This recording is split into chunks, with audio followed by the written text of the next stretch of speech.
Now is 16 minutes to 7. MPs have complained that Ukrainian refugees who want to come to the UK are being delayed by Home Office bureaucracy. A former minister accused the government of testing the patience of people who'd offered their homes and letting refugees down. David Cornock reports now on Yesterday in Parliament.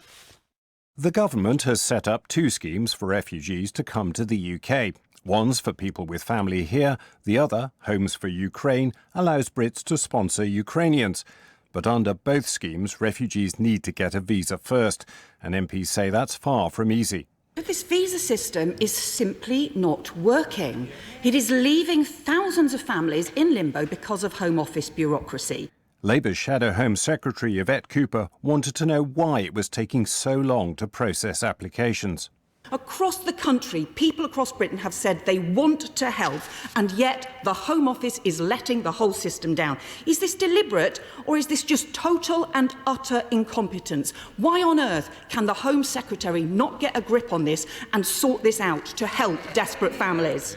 The Immigration Minister, Kevin Foster, insisted visas were being granted more speedily. We've made it as easy as possible for people to apply. We have simplified the application form to make it quick and easy to use. We have increased capacity in visa application centres across Europe.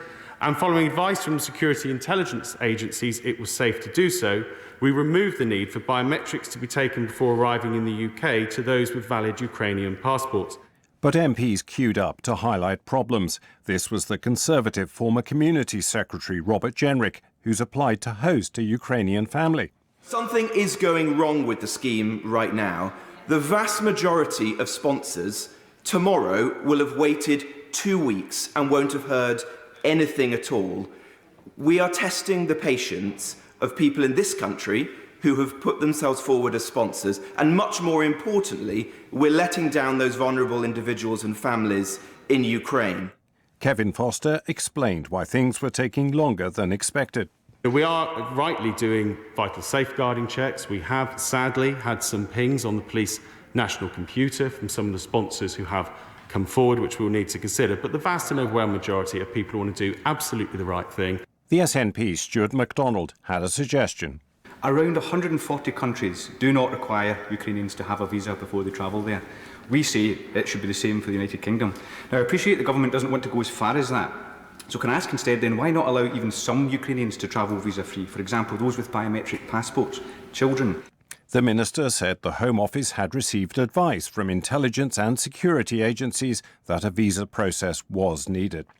A Conservative, Sir Christopher Chope, reported a much more positive experience. And I would like to, in a sense, ask him to encourage individuals and families who want to take advantage of the scheme and are finding there is a bureaucratic problem to contact their MPs, because everyone who's contacted me has had a satisfactory result from it. But the less positive cases kept coming. The Liberal Democrat Wendy Chamberlain complained about UKVI, the Home Office division responsible for visas. I have a 3-year-old stuck in Poland with a birth certificate but not a passport, but UKVI have said that she needs biometric security clearance as a result. Are we really going to make this family wait weeks or even months to join their family in the UK because UKVI think their toddler needs a security check? Yeah, I think we'd paint it as children, cases involving children having safeguarding checks rather than security checks. Labour's Dame Diana Johnson, who chairs the Home Affairs Committee, raised the case of Anna Kalyata, a refugee who's just given birth in Poland and wants to come to the UK. She's been told, even though she's been matched under the sponsorship scheme, she needs to have a birth certificate for the baby to then allow the baby to get a visa. She's in a foreign country, traumatised by war, and is now thinking of going back to Ukraine to register the birth. Surely the Home Office can have a more compassionate response to women, children and babies. Hear, hear. Kevin Foster said he was happy to look at the case, but some checks were needed. A Conservative, Sir Desmond Swain, tried to put the delays in perspective. It's quicker than getting a driving licence, I'll give you that. He shared his experience of a walk-in surgery for MPs at Westminster. I took a case down there this morning. They called up the record. It was received on the 19th of this month. All the information is there and correct. It's simply awaiting a decision. Now that is disappointing, isn't it? The minister shared his disappointment, but insisted again the pace of decision-making was increasing.